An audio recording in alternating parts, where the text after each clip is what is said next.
Sir, I'm going to have to ask you to step away from the counter. You're holding up the line. The woman who said it, her name tag read Courtney Sloan, Senior Client Advisor, didn't lower her voice. She didn't try to. The marble lobby of Hargrove First National carried sound the way cathedrals do, clean and cold and everywhere at once. And every syllable she produced bounced off the vaulted ceiling and landed on the ears of the 11 other people standing in that Monday morning line. The man she was speaking to was named Donovan Webb. He was 43 years old. He had driven 40 minutes from his mother's house in Decatur because the branch closer to him didn't have a private consultation room, and the matter he needed to handle required one. He was wearing work boots that still had dried concrete along the toe caps from a job site he'd left at 6 that morning. His jacket was a Carhartt, tan, slightly faded at the shoulders. He had a folded envelope in his left hand and a phone with a cracked screen in his right. He had been standing at that counter for 4 minutes. He had not raised his voice. He had not been rude. He had asked, in plain and direct language, to speak with someone about a large account transfer, and Courtney Sloan had looked at him the way people look at something unexpected on the sidewalk, not with hostility exactly, but with a kind of reflexive inconvenience, as though his presence required her to reroute something in her mind. "I have an appointment," Donovan said. 9:15. The name is Webb. Courtney's fingers moved to her keyboard. The motion was slow, performative almost, the kind of typing that communicates skepticism more than function. She glanced at the screen, then back at him. Something shifted in her expression. Not softening, exactly, but recalibrating. "I don't see anything under that name," she said. "Try Donovan. Donovan. I know how to spell it." "Then try spelling it." The man behind Donovan in line, a heavy-set guy in a fleece vest, mid-50s, the kind of man who grips his leather portfolio like it's a second handshake, made a small sound, not a word, just a sound. The kind that sides with whoever's being efficient and against whoever's slowing things down. He'd already decided which one of them that was. Courtney looked at the screen again. The appointment was there. It had been there. Donovan Webb, 9:15 a.m., large account review, private consultation room B. She did not apologize. "Our private consultation rooms are for premium account holders," she said instead. "Do you have your account documentation with you?" Donovan held up the envelope. Is that a paper statement?" "It is." "Sir, we don't typically. Most of our clients use the app or the online portal too." "I have a paper statement," Donovan said, "because I requested one, which is my right as an account holder, and I have an appointment at 9:15 to discuss a wire transfer of $11.3 million, so I would appreciate it if someone showed me to the consultation room." Silence. Not quiet. Silence, the kind that has texture. Courtney Sloan's face did something complicated. The man in the fleece vest stopped making sounds. A teller 2 windows down forgot for a moment what she was counting. "I'm going to need to verify," Courtney started. "Then verify," Donovan said. He set the envelope on the counter, unfolded it, and smoothed it flat with the palm of his hand. The paper was cream-colored, heavy stock, printed with the account summary from Hargrove First National's own private wealth division, the one headquartered in Atlanta, not this branch. The one with an entirely different carpet and staff, who referred to their clients by last name. The account balance printed at the bottom of that page was $14,882,441.07. Courtney looked at it. She looked at him. She looked at the boots. Let me get my manager," she said. "Yes," Donovan said. "Let's do that." The manager's name was Russell Fenn. He had been branch manager at this location for 6 years and had developed over those 6 years a very specific skill, the ability to assess a situation before he fully walked into it. He came out of the back office with a politician's smile and a banker's eyes, warm surface, calculating depth, and he took in the scene in about 4 seconds. He saw Courtney standing with her hands flat on the counter. He saw the paper statement between them. He saw Donovan Webb in the Carhartt jacket. Russell Fenn made a decision in those 4 seconds. It was the wrong one. Good morning, he said, coming around the side of the counter, not extending his hand. I understand there's been some confusion about an appointment. Why don't we step to the side and I can help sort this out for you?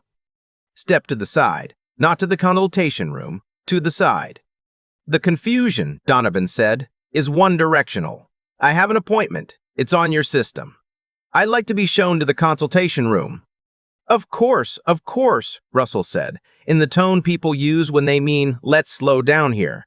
It's just that for account matters of a significant nature, we do need to follow our verification protocol, and I'd want to make sure we're doing this correctly.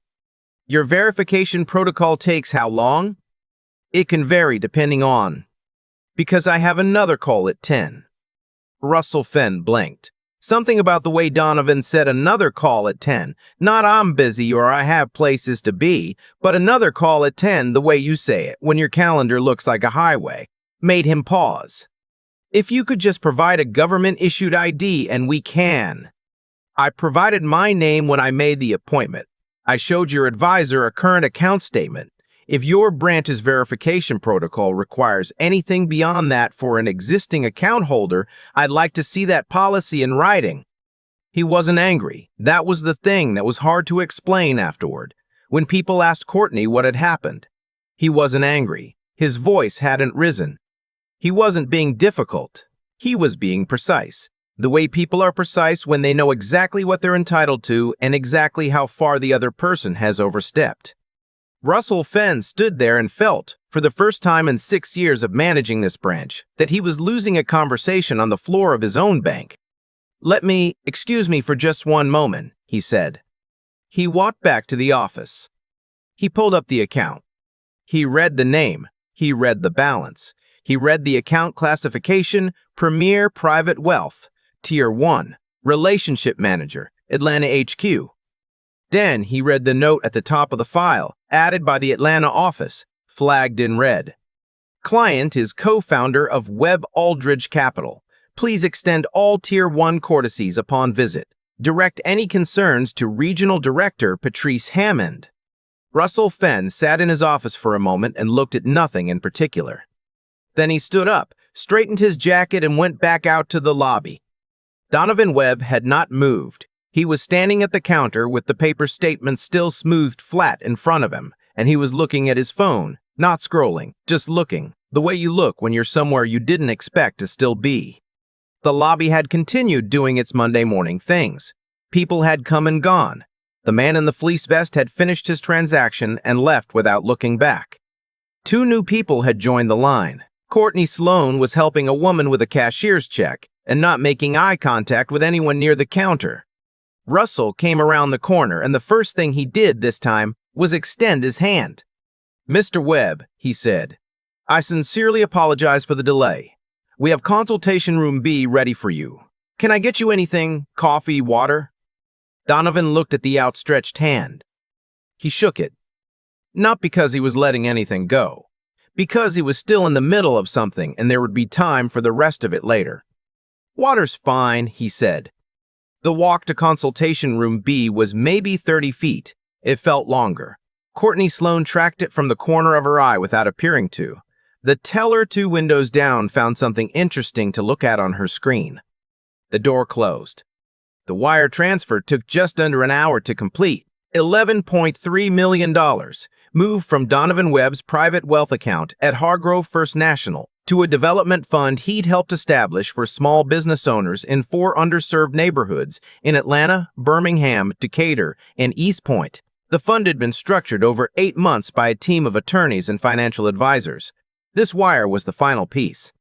Donovan signed 3 documents, reviewed 2 digital confirmations, and asked Russell Fenn one question during the whole meeting.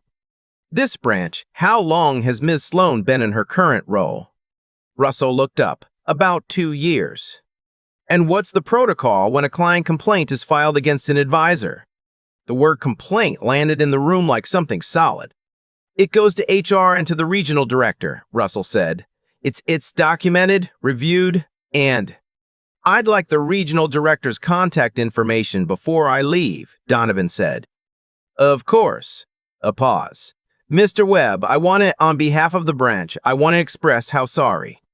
The contact information is fine, Donovan said. Thank you. He wasn't unkind about it. He didn't need to be. The point had already been made. He stopped for coffee on the way back to his car. A place 3 doors down from the bank, small, the kind with mismatched chairs and a handwritten menu on a chalkboard. He sat at the counter for a few minutes, drank a medium dark roast, and watched the street outside. He thought about his grandfather, who had been turned away from a bank in Macon, Georgia in 1961, not for anything he had done, just for being the thing he was, in the place he was, at the time he was. His grandfather had told that story exactly once when Donovan was about 12, sitting at a kitchen table with sweet tea and the kind of quiet that feels intentional. They didn't see me, his grandfather had said. They looked right at me and didn't see me. Donovan was not his grandfather. The year was different. The law was different. The account balance was different. But something about the way Courtney Sloan had looked at him, through him, past him, the way you look at something that hasn't yet registered as a person. That part had not changed as much as it should have. He finished his coffee. He tipped well. He went back to his car. The formal complaint was filed that afternoon through the regional director's office. It named Courtney Sloan and described in precise and documented detail what had occurred at the counter. It included the timestamps from the appointment system, the duration of the delay, and the specific language used. Step to the side, the implication about paper statements, the assumption of non-verification despite a clearly displayed statement. It also named Russell Fenn, the regional director, a woman named Patrice Hammond who had been in the industry for 22 years and had seen this particular shape of situation more times than she wanted to count, called Donovan that evening. Mr. Webb, she said, I want you to know this is being taken seriously. I know it is, he said, because I filed it. She let that sit for a moment. Then, can I ask, and you don't have to answer, why did you come to that branch? You have full access to private wealth services in Atlanta. You could have handled this transfer by phone, by secure portal, by appointment with your relationship manager. Donovan was quiet for a second. I grew up 2 miles from that branch, he said. I've driven past it my whole life. I wanted to do a significant piece of business there. I thought, he stopped, reconsidered. I thought it would mean something. To me. Patrice Hammond said nothing for a moment. It should have, she said. Yeah, Donovan said. It should have. Courtney Sloan was placed on administrative review the following week. The branch underwent a mandatory retraining on client equity standards. Russell Fenn was formally counseled and required to complete a 2-day inclusion leadership course, the kind that exists somewhere between accountability and paperwork, that does something, though perhaps not enough. Donovan Webb did not return to that branch. Not out of bitterness. He was clear about that when he talked about it later, in the quiet and measured way he talked about most things. He didn't go back because there was nothing left there for him. The transfer had been completed. The fund was active. Businesses in 4 neighborhoods were receiving capital for the first time, and some of them would make it, and some of them wouldn't, and all of them deserved the chance. That was the thing he'd actually gone there to do. The boots still had concrete on them. He hadn't changed them because he'd come from a job site, and the job site was real, and the concrete was part of the day, and he didn't think he should have to explain any of that to anyone. He didn't. The envelope with the paper statement sat on the passenger seat of his truck the whole drive home. He didn't throw it away. He put it in a drawer in his office when he got home, the same drawer where he keeps the photograph of his grandfather, young, serious, dressed in his best for a loan appointment that didn't happen, and a copy of the Articles of Incorporation for Webb Aldridge Capital, dated 18 years ago. He keeps things that remind him of distance. Of how far there still is to go. What would you have done if you'd been standing in that lobby? If you'd seen it, would you have said something? Or would you have waited to see how it turned out first? There's a moment in Donovan's story that I keep coming back to. Not the wire transfer, not the complaint, it's the boots. The concrete's still on the toes. He didn't change them because he didn't think he had to. And he was right. But that's also the part that cost him something. Not money, not time, but the quiet toll of having to be right about something that shouldn't have been in question. I think about what it takes to walk into a room the way Donovan walked into that bank. Not performing confidence, not bracing for a fight, just carrying the reasonable expectation that you will be treated like a person who belongs there. That's not arrogance. That's the minimum. And yet for a lot of people, holding on to that expectation, not letting it get ground down by years of small moments exactly like this one, takes real work. It takes something in the character that refuses to negotiate itself away. What Courtney and Russell did wasn't unusual. That's the uncomfortable part. They made a snap judgment, the kind that happens in under 4 seconds, and then they built a whole transaction around it. They looked at the boots and the jacket and the cracked phone screen, and they assembled a story, and the story said, this person is not who we're here for. The thing is, that kind of judgment doesn't usually announce itself as prejudice. It announces itself as prejudice. It announces itself as procedure, as protocol, as just doing things correctly.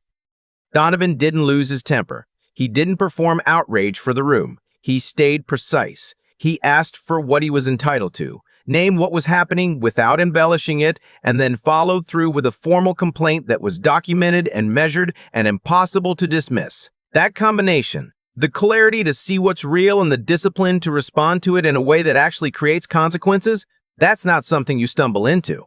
That's built over years, over a grandfather's story at a kitchen table, over 18 years of building something from nothing, over choosing every single morning to keep your standard higher than the standard the world is applying to you. I think what moves me most is what Donovan said to Patrice Hammond when she asked why he came to that branch. He could have done the whole thing remotely. He knew that. He came because it meant something to him, because the neighborhood meant something. And then it didn't go the way it should have, and he still completed the transfer, and the fund is still active, and businesses in 4 communities are still receiving capital. He didn't let the bad morning cancel the thing he came to do. That's the only version of resilience I believe in anymore. Not the kind that pretends the hard thing didn't hurt, but the kind that does the work anyway and keeps the record straight and puts the paper statement in a drawer next to a photograph of someone who didn't get to finish what they started. We don't always get to choose what the room expects of us when we walk in, but we get to choose what we do once we're standing there.